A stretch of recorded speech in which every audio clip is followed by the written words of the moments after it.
यहाँ समय निकाल कर आने के लिए। जैसा कि आपको पता है कि चुनावों के परिणाम आने के बाद गांधी गिरवा आश्रम चंपारण में एक दिन का जन स्वराज के साथियों ने, हम लोगों ने सबने मौन उपवास रखा था।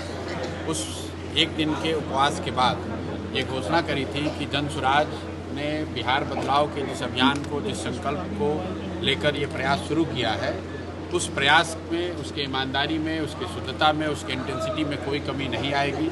चुनाव के परिणाम चाहे जो भी हों, हम लोग फिर से अपने आप को पुनर्गठित करेंगे, अपनी ताकत को फिर से बढ़ाएंगे और बिहार के समाज के साथ खड़े होकर बिहार के नवनिर्माण अभियान के लिए अगले 5 साल पूरी ईमानदारी और शुद्धता से लगे रहेंगे।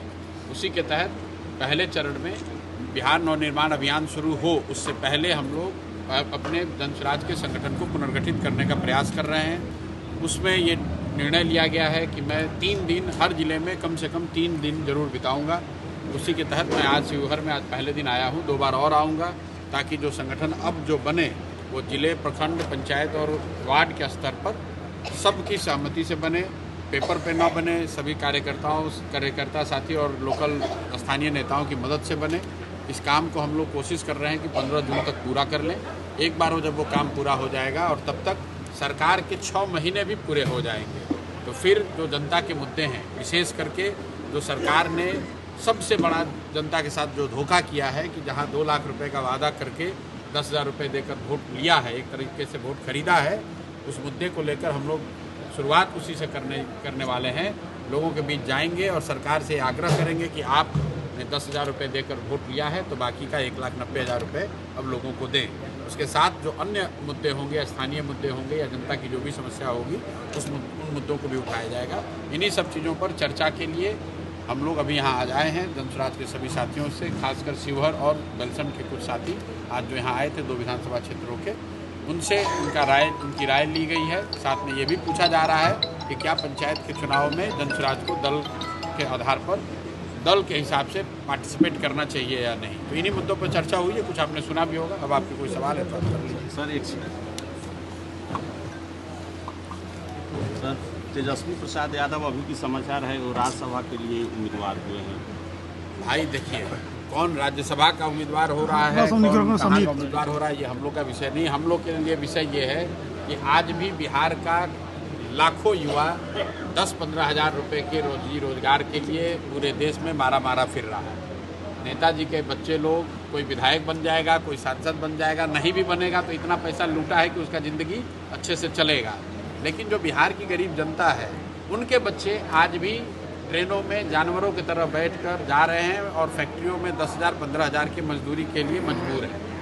तेजस्वी प्रसाद यादव राज्यसभा जाएंगे नहीं जाएंगे ये आपके लिए खबर है, लेकिन आपको ज़्यादा ज़रूरत इस बात की है कि आप ये खबर चलाइए कि यहीं पूर्वी चंपारण का 7 नौजवान राजस्थान के एक अवैध पटाखा फैक्ट्री में काम करते हुए उनके शरीर के चिथड़े उड़ गए और सरकार के कान पर जू नहीं रेंगा।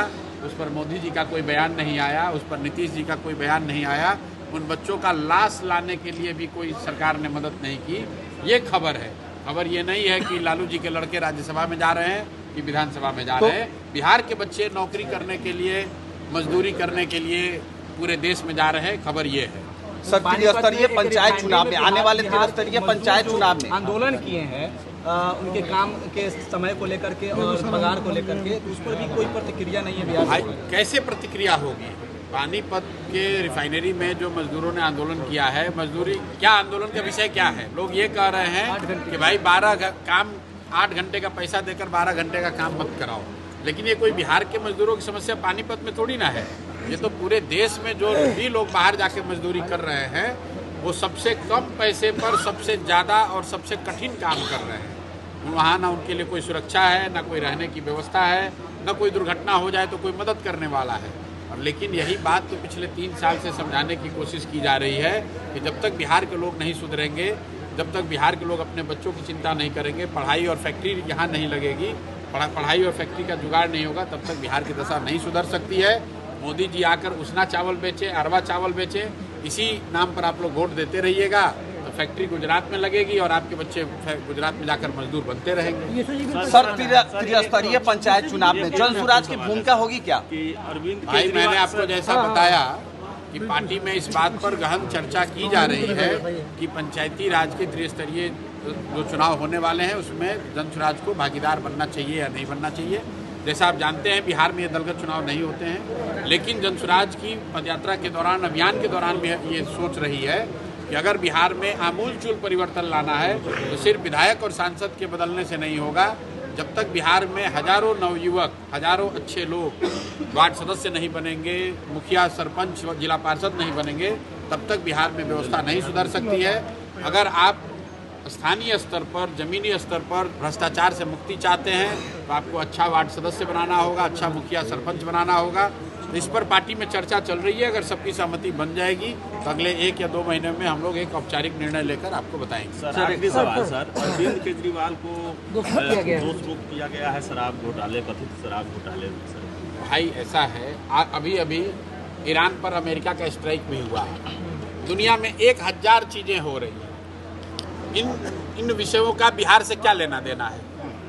आप बताइए कि ईरान पर अभी अटैक हुआ है और आप लोग पत्रकार होने के नाते भी बिहार के मुद्दे को छोड़कर हम लोग का फोकस, जन स्वराज का फोकस बिहार है। बिहार में क्या सरकार बनने के बाद भ्रष्टाचार कम हुआ?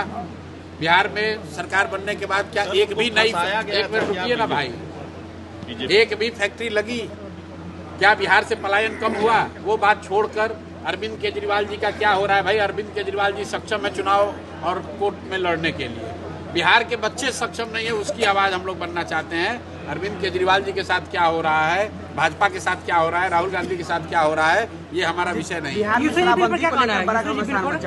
बिहार में शराबबंदी पर हम लोगों ने पहले भी कहा है और अभी भी कह रहे हैं। हम लोग समझते हैं कि ये जो नीति है, जो फर्जी कानून है, ये समाज के हक में नहीं है। और अंततोगत्वा आप देखिएगा, जैसे यहाँ पर जन स्वराज के कहने पर लोगों का पेंशन बढ़ा है, जैसे जन स्वराज के दबाव की वजह से लोगों को 10,000 रुपया बटा है, वैसे आज नहीं तो कल शराबबंदी भी हटेगा। और अगर नहीं हटेगा तो मेरी बल्कि मांग है आपके जरिए कि भाई अगर बिहार में इतना अच्छा ये कानून है तो एनडीए की डबल इंजन की सरकार दिल्ली में भी है, तो बिहार में ही क्यों शराबबंदी लागू है? पूरे देश में लागू कीजिए। इतना अच्छा अगर कानून है तो इसको पूरे देश में लागू कीजिए। अगर बिहार के महिलाओं को इससे फ़ायदा हो रहा है तब तो मोदी जी और भाजपा की सरकार देश की महिलाओं के साथ अन्याय कर रहे हैं। भाई इतना बढ़िया स्कीम अगर बिहार में बिहार की महिलाओं को या बिहार के युवाओं को शराबबंदी से फ़ायदा हो रहा है तो देश की महिलाओं को, देश के युवाओं को भी ऐसा फ़ायदा हो, इसलिए पूरे देश में शराबबंदी लागू होना चाहिए। Sir UGC